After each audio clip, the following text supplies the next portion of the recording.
ദൈവത്തിൻ്റെ വചനം നമ്മൾ പഠിക്കുമ്പോൾ മനുഷ്യനായി ജനിക്കുന്ന സകല ജീവികളിലും യേശു ഒഴികെ അശുദ്ധാത്മാവുണ്ട്. ആദിപിതാവായ ആദാമും ഹൗവയും മുഖാന്തരം, അവരുടെ പാപം മുഖാന്തരം മനുഷ്യനിലേക്ക് ഈ അശുദ്ധാത്മാവ് പ്രവേശിച്ചതാണ്. ഈ അശുദ്ധാത്മാവിനെ നീക്കാൻ നമ്മൾ പഴയ നിയമത്തിൽ, അതായത് കർത്താവായ യേശു ക്രിസ്തുവിൻ്റെ ഈ ലോകത്തിലുള്ള മനുഷ്യ പ്രത്യക്ഷതയ്ക്ക് മുമ്പ് സാധിച്ചിട്ടില്ല. അതിൻ്റെ അതിൻ്റെ മനസ്സിലാകത്തക്ക രീതിയിൽ മറ്റൊരു ഭാഗം പറഞ്ഞാൽ, ദൈവത്തിന് ഏറ്റവും പ്രിയ പുരുഷനാണ് ദാനിയേൽ. ദൈവത്തിന് സ്നേഹിതനാണ് അബ്രഹാം. ദൈവത്തിൻ്റെ ഹൃദയപ്രകാരമുള്ള മനുഷ്യനാണ് ദാവീദ്. സ്ത്രീകളിൽ നിന്ന് ജനിച്ചവരിൽ ഏറ്റവും വലിയവനാണ് യോഹന്നാൻ സ്നാപകൻ. ഇതൊക്കെ ശരിയാ. ദൈവം അടുത്തറിഞ്ഞ ആളാണ് മോശ. പക്ഷേ ഇവരുടെ എല്ലാവരുടെ ഉള്ളിൽ ഈ അശുദ്ധാത്മാവുണ്ടായിരുന്നു. ആദിപിതാവായ ആദാമിലും ഹൗവയിലും കടന്ന അശുദ്ധാത്മാവ് ഇവരിലെല്ലാം ഉണ്ടായിരുന്നു. അതില്ലാത്തൊരു മനുഷ്യനും ലോകത്തില്ല. അങ്ങനെയാണ് ഈ ലോകത്തിൻ്റെ ചരിത്രം. എന്നാൽ അന്ത്യകാലത്ത് കർത്താവ് ഈ പ്രകാരം പറഞ്ഞു, ഞാൻ ദൈവത്തിൻ്റെ ശക്തിയാൽ ഭൂതങ്ങളെ പുറത്താക്കുന്നുവെങ്കിൽ ദൈവരാജ്യം നിങ്ങളുടെ അടുക്കൽ അടുത്ത് വന്നിരിക്കുന്നു എന്ന് അറിഞ്ഞുകൊള്ളുവിൻ. യേശുക്രിസ്തു ഒഴികെ, യേശുക്രിസ്തുവിൻ്റെ കാലം വരെയും മനുഷ്യ ചരിത്രത്തിൽ ഭൂതങ്ങളെ പുറത്താക്കിയതായിട്ടൊരു ചരിത്രവും ഇല്ല. കുഷ്ഠരോഗം സൗഖ്യമാക്കിയിട്ടുണ്ട്, മരിച്ചവരെ ഉയർപ്പിച്ചിട്ടുണ്ട്. എലീശ പ്രവാചകൻ മുഖാന്തരം സാധിച്ച കാര്യങ്ങൾ അനവധിയാണ്. അതുപോലെ കർത്താവിൻ്റെ ദാസന്മാരിൽ കൂടി പ്രവർത്തിച്ച പ്രവർത്തനങ്ങൾ വളരെയാണ്. പക്ഷെ ഏതെങ്കിലും ഭൂതത്തെ പുറത്താക്കിയിട്ടുണ്ടോ? പുറത്താക്കാൻ പറ്റില്ല, പുറത്താക്കാൻ സാധിക്കില്ല. അതെന്താ അത്? അതിനെ പുറത്താക്കണമെങ്കിൽ, അതായത് ദൈവശക്തി വേണം. പരിശുദ്ധാത്മാവ് മാത്രം പോരാ, ദൈവത്തിൻ്റെ ശക്തി വേണം. എന്നാൽ മാത്രമേ ഭൂതം അങ്ങ് ഇറങ്ങിപ്പോവൂ, പിശാച് ഇറങ്ങിപ്പോവൂ. സീനായി മലയിൽ വെച്ച് കർത്താവ് പ്രത്യക്ഷമായപ്പോൾ കർത്താവ് സംസാരിച്ചവരോട് ഉച്ചത്തിൽ സംസാരിച്ചു കഴിഞ്ഞപ്പോൾ, ഇനി ആ ശബ്ദം ഞങ്ങളെ കേൾപ്പിക്കല്ലേ, കേട്ടാൽ ഞങ്ങൾ മരിച്ചു പോകുന്നു. ഈ മനുഷ്യൻ്റെ ഉള്ളിൽ ഇരിക്കുന്നത് ഇതാണ്. ഇതുകൊണ്ടാണ് കർത്താവ് യേശു പറഞ്ഞത്, യേശുവിന് ഒരു മനുഷ്യനെക്കുറിച്ച് ആരുടെയും സാക്ഷി ആവശ്യമല്ല. കാരണം മനുഷ്യനിൽ സ്വതവേ ഉള്ളത് എന്തെന്ന് യേശു അറിഞ്ഞിരുന്നു. ഒരു മനുഷ്യനിലല്ല, സകല മനുഷ്യരിലും എന്താണ് ഇരിക്കുന്നതെന്ന് യേശുവിനറിയാം. യേശുവിനെ ആരും പഠിപ്പിക്കേണ്ട. അത് ഇത് ഉദ്ദേശിച്ചിട്ടാണ് പറഞ്ഞത്. എല്ലാ മനുഷ്യരിലും ഉണ്ട്, അത് ആരിലും ഒഴിവല്ല. അങ്ങനെയാണ് പഴയ നിയമത്തിൽ ഉള്ളത് മുഴുവൻ. ഇതിനെ പുറത്താക്കണമെങ്കിൽ ഒറ്റ കാര്യമേ ഉള്ളൂ. അതായത് ആദാം പാപം ചെയ്തപ്പോൾ നഷ്ടപ്പെട്ടു പോയ ചില കാര്യങ്ങളുണ്ട്. അതിലൊന്നാണ് തേജസ്, അതുപോലെ ദൈവശക്തി, മഹത്വത്തിൻ്റെ ആത്മാവ് എന്നിങ്ങനെ ചില കാര്യങ്ങൾ ഉണ്ട്. അങ്ങനെ അത് തിരിച്ചു വന്നാൽ ഇതിറങ്ങിപ്പോവും.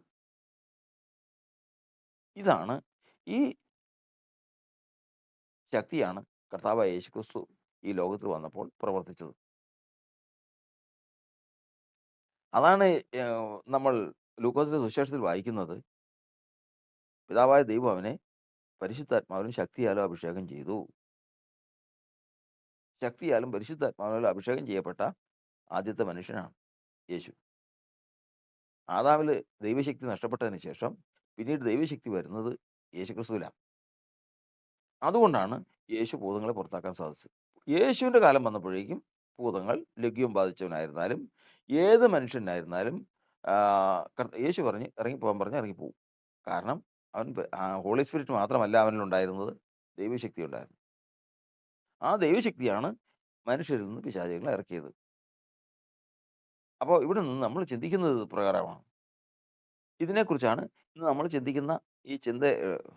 അപ്പോൾ ഇങ്ങനെ യേശു വന്നു, ഒരാളെ വിളിച്ചു, അയാൾ വിളി കേട്ടു, യേശു അവനെ പുറത്താക്കി കളഞ്ഞു, ലഘ്യുവിനെ പുറത്താക്കി. അതുപോലെ തന്നെ തൻ്റെ അടുക്കൽ വന്ന എല്ലാവരുടെ ഉള്ളിൽ നിന്നും ഈ അശുദ്ധാത്മാവിനെ യേശു പുറത്താക്കി. ഇങ്ങനെ പുറത്താക്കപ്പെട്ട ഈ അശുദ്ധാത്മാവ് അങ്ങ് പോവും. കാരണം യേശു പറഞ്ഞാൽ അനുസരിക്കാതിരിക്കാൻ പറ്റൂല. അങ്ങ് പോയി. മനുഷ്യന്റെ ഉള്ളിൽ നിന്ന് അങ്ങ് ഇറങ്ങിപ്പോയി. ഇറങ്ങിപ്പോയതിന് ശേഷം അന്വേഷിച്ച് നടക്കും. ഇതല്ലെങ്കിൽ വേറൊരു വീട്. ഇന്ന് ഞാൻ ഇത്രയും നാളും താമസിച്ച വീട്ടിൽ നിന്ന് എന്നെ ഇറക്കി വിട്ട്.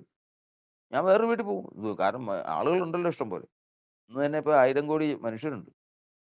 അന്നത്തെ കാലത്തും ഇഷ്ടം പോലെ ആളുണ്ട്. ഏത് കാലത്തും ഉണ്ടല്ലോ.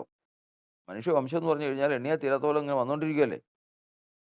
ഇതിങ്ങനെ വന്നും പോയി ഏതെങ്കിലും ഒരെണ്ണത്തിൽ കയറും. അതുതന്നെ. പുറത്തിറങ്ങി അന്വേഷിച്ച് ചെന്നപ്പോഴാണ് ഒരു കാര്യം മനസ്സിലായത്. ഈ അശുദ്ധാത്മാവിന് ഒരു കാര്യം മനസ്സിലായി. കാലിയില്ല എങ്ങും. എല്ലായിടത്തും നിറഞ്ഞു നിൽക്കുക. തിങ്ങി നിറഞ്ഞ ബസ്സിൽ രാവിലെ 8 മണിക്ക് ടൗണിലേക്ക് പോകുന്ന ബസ്സിൽ പോകുന്ന പോലെയാണ്. എല്ലാവരിലും നിറഞ്ഞു നിൽക്കുകയാണ്. അവസാനം ഒരു കാര്യം മനസ്സിലായി. എനിക്ക് വസിക്കാനൊരിടമില്ല. അപ്പോൾ ആ അശുദ്ധാത്മാവ് പറയുകയാണ്, എന്നെ എൻ്റെ വീട്ടിൽ നിന്ന് ഇറക്കി വിട്ടതല്ലേ. ഒരു കാര്യം ചെയ്യാം. ഇവരുടെ സംഘടനയുണ്ട്. ഈ അശുദ്ധാത്മാക്കളുടെ. അവിടെ ചെന്ന് എന്നോട് കൂടെ വരണം. എൻ്റെ വീട്ടിൽ നിന്ന് ഇറക്കി വിട്ടു. അങ്ങനെ അവരോട് പരാതി പറഞ്ഞ് അവിടുന്ന് 7 പേരെയും കൂടെ കിട്ടി. ഇതിനേക്കാൾ ദുഷ്ടത കൂടിയത് ഈ മനുഷ്യനുണ്ടായിരുന്ന ആക്കപ്പെട്ട ഈ മനുഷ്യാത്മാവിനേക്കാൾ ദുഷ്ടത കൂടിയത്. അപ്പോൾ ദുഷ്ടത കൂടിയതുണ്ട്, കുറഞ്ഞതുണ്ട്. ദുഷ്ടത കൂടിയതിനെയും കൂടിയ ആത്മാവുണ്ട്, കുറഞ്ഞ ആത്മാവുണ്ട്. അപ്പം ഞാൻ കുറഞ്ഞതിനെ കൊണ്ടങ്ങ് ചെന്നിട്ട് കാര്യമില്ല. കാരണം എന്നെ ഇറക്കി വിട്ടപ്പോൾ ഇത്തിരി കൂടെ ബലവാനം വേണ്ടേ വിളിച്ചോണ്ട് ചെല്ലാൻ. ആ സംഭവത്തെക്കുറിച്ച് നമുക്ക് ലൂക്കോസിന്റെ സുവിശേഷം 11-ാം അധ്യായത്തിന്റെ 24-ാം വാക്യം മുതൽ വായിക്കാം. അശുദ്ധാത്മാവ് ഒരു മനുഷ്യനെ വിട്ടുപോയിട്ട് നീരില്ലാത്ത പ്രദേശങ്ങളിൽ തണുപ്പ് തിരഞ്ഞു നടക്കുന്നു. കാണാഞ്ഞിട്ട് ഞാൻ വിട്ടുപോന്ന വീട്ടിലേക്ക് മടങ്ങി ചെല്ലുമെന്ന് പറഞ്ഞ് ചെന്ന് അത് അടിച്ചു വാരിയും അലങ്കരിച്ചും കാണുന്നു. അപ്പോൾ അവൻ പോയി തന്നിലും ദുഷ്ടതയേറിയ 7 ആത്മാക്കളെ കൊണ്ടുവരുന്നു. അവയും അതിൽ കടന്ന് പാർത്തിട്ട് ആ മനുഷ്യന്റെ പിന്നത്തെ സ്ഥിതി മുമ്പിലത്തേനേക്കാൾ വല്ലാത്തതായി ഭവിക്കും. അപ്പോൾ ഇറങ്ങിപ്പോയവൻ പിന്നീട് തിരിച്ചു വരാൻ നിവൃത്തിയില്ലാതെ വന്നു കഴിഞ്ഞപ്പോൾ ചെന്ന് അവൻ്റെ പരിചയക്കാർ ദുഷ്ടാത്മാക്കളോട് പറഞ്ഞ് 7 പേര്, അത്രയ്ക്കായി, നിന്നെ ഇറക്കി വിട്ടോ, നമുക്ക് പോവാം. അങ്ങനെ 7 ഒന്ന് 8 പേരുമായിട്ട് ഇങ്ങ് വരുവാണ്. വിശ്വാസത്തിൽ വന്നവർക്ക് സംഭവിക്കുന്ന കാര്യമായി പറയാം. ഇന്ന് പലരും ഇതേ അനുഭവത്തിൽ നടക്കുന്ന കാര്യങ്ങൾ അറിഞ്ഞുകൊണ്ടായി പറയുന്നത്. ഈ 8 പേര് കൂടി ഇങ്ങ് വന്നു. 8 ദുരാത്മാക്കൾ കൂടി വന്ന് അവിടെ വന്നു കഴിഞ്ഞപ്പോൾ അത് അടിച്ചു വാരി അലങ്കരിച്ചൊക്കെ ഇട്ടിരിക്കുക. അവര് ബലമായിട്ട് അവനകത്തേക്ക് കയറും. ആ പോരാട്ടത്തിൽ ഇവൻ തോറ്റുപോയി കഴിഞ്ഞാൽ അകത്ത് കയറും. അകത്ത് പറഞ്ഞു കഴിഞ്ഞാൽ ദുഷ്ടത മാറിയതിന് ശേഷം അടിച്ചു വാരി അലങ്കരിച്ചിട്ടേക്കുവന്നാണ്. എല്ലാം നല്ല നല്ല സന്തോഷമാണ്. ദൈവാത്മാവിനെ പ്രാപിച്ച് വചനമൊക്കെ നല്ല വചനങ്ങളൊക്കെ കേട്ട് പഠിച്ചൊക്കെ നല്ല ക്ലിയർ ആയിട്ട് ഇട്ടിരിക്കുക. പക്ഷെ ഇതിനകത്ത് വേറെ ആൾ വരേണ്ടതാ. ഇറക്കി വിട്ടയാളാരാ? ക്രിസ്തുവാ. അവനോട് പഴയ നിയമത്തിൽ അബ്രഹാം പിതാവിൻ്റെ ഉള്ളിൽ നിന്ന് പോലും അശുദ്ധാത്മാവിനെ നീക്കിക്കളയാൻ സാധിച്ചിട്ടില്ല. ആ കാര്യമാണ് യേശു സാധിച്ചത്. അപ്പോൾ യേശു ദൈവശക്തിയോടുകൂടി മാത്രമേ ഇവനോട് എതിർത്ത് നിൽക്കാൻ പറ്റുള്ളൂ. അപ്പോൾ ഇവൻ അശുദ്ധാത്മാവ് വിട്ട് ഇറങ്ങിപ്പോയി ഉടനെ തന്നെ അവനെ ഉള്ളിൽ കയറ്റി പ്രതീക്ഷിക്കേണ്ടതാ. അത് ചെയ്തില്ല. അത്ഭുതങ്ങളും അടയാളങ്ങളും കണ്ട് നടന്ന് നല്ല ഭക്ഷണം കിട്ടി. 5 അപ്പം കൊണ്ട് 5000 പേരെ പോഷിപ്പിച്ചു. വയറ് നിറച്ച് ഭക്ഷണം കിട്ടി. മരിച്ചവരെ ഉയർപ്പിച്ചു. പോകുന്ന വഴിക്കൊക്കെ സുഖാ. ഭക്ഷണവും വെള്ളവും ഒന്നും അറിയണ്ട. ഇഷ്ടം പോലെ, വേണ്ടതെല്ലാം ഇഷ്ടം പോലെ. ഇല്ലായ്മയിൽ നിന്ന് ഇല്ലാത്തതിനെ ഉള്ളതുപോലെ വിളിപ്പാൻ കഴിവുള്ള ദൈവം യേശുക്രിസ്തു മുഖാന്തരം വേണ്ടതെല്ലാം കൊടുക്കും. അതെല്ലാം വയറ് നിറച്ച് തിന്ന് ഇവൻ്റെ കൂടെ നടക്കുക.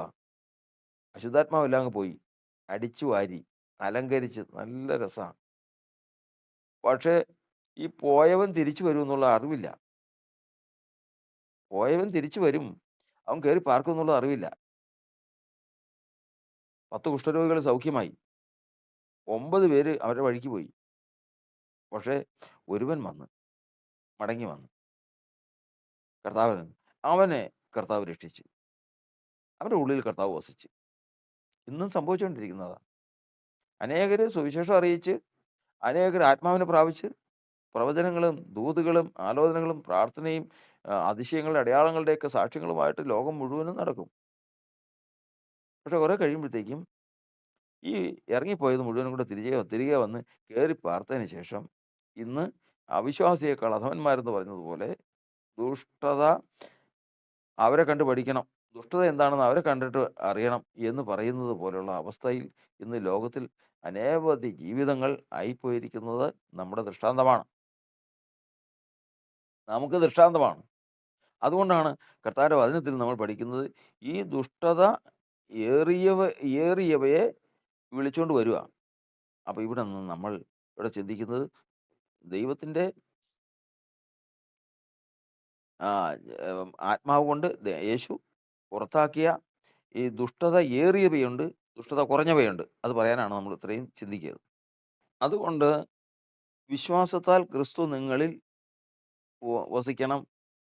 വിശ്വാസം കേൾവിയാൽ വരണം, കേൾവി വചനത്താൽ വരണം എന്ന് വചനത്തിൽ നിന്ന് പഠിക്കുന്നത് പോലെ സുവിശേഷ വചനം കേട്ട് വിശ്വസിച്ച് അനുസരിച്ച് ആ വിശ്വാസത്താൽ ക്രിസ്തുവിനെ ഉള്ളിൽ ധരിച്ച് ഇറങ്ങിപ്പോയ ദുഷ്ടൻ അവനേക്കാൾ 7 ഇരട്ടി 7 പേരെ കൂട്ടി അവനേക്കാൾ ഉള്ളവരുമായി കടന്നു വരുമ്പോൾ അവനോട് എതിർത്ത് നിൽപ്പാനുള്ള കെൽപ്പ് മനുഷ്യർക്കില്ല. ആർക്കുമില്ല. അവരോട് എതിർക്കണമെങ്കിൽ കർത്താവിന് മാത്രമേ സാധിക്കൂ. അതുകൊണ്ട് അവൻ തിരിച്ചു വരുന്നതിന് മുമ്പേ ക്രിസ്തുവിനെ ഉള്ളിൽ പ്രതിഷ്ഠിച്ച് ക്രിസ്തുവിനെ ഉള്ളിൽ വിശ്വാസത്താൽ ക്രിസ്തു നിങ്ങളുടെ ഉള്ളിൽ എന്ന് എഫേസ്യ ലേഖനം 3-ാം അധ്യായത്തിൽ എഴുതിയിരിക്കുന്നത് പോലെ ക്രിസ്തുവിനെ ഉള്ളിൽ പ്രാപിച്ച് ക്രിസ്തുവിനെ കർത്താവും രക്ഷിതാവുമായി സ്വീകരിച്ച് ക്രിസ്തുവിനെ ധരിച്ച് കർത്താവിനെ ക്രിസ്തുവായി നിങ്ങളുടെ ഉള്ളിൽ വിശുദ്ധീകരിപ്പീൻ എന്ന് വചനത്തിലുള്ളതുപോലെ ക്രിസ്തു രാജാവായി തൻ്റെ ഹൃദയത്തിൽ വാഴുന്നുണ്ടെങ്കിൽ ശത്രു തിരിച്ചു വരുമ്പോൾ ഒന്നും ചെയ്യാൻ സാധിക്കില്ല. അവനോട് പോരാടാൻ ക്രിസ്തു നമ്മോടൊപ്പമുണ്ട്. ഇല്ലാതെ ഒരുത്തനും പിടിച്ചു നിൽക്കാൻ സാധിക്കില്ല, എതിർത്ത് നിൽക്കാൻ സാധിക്കില്ല. അവൻ വരും.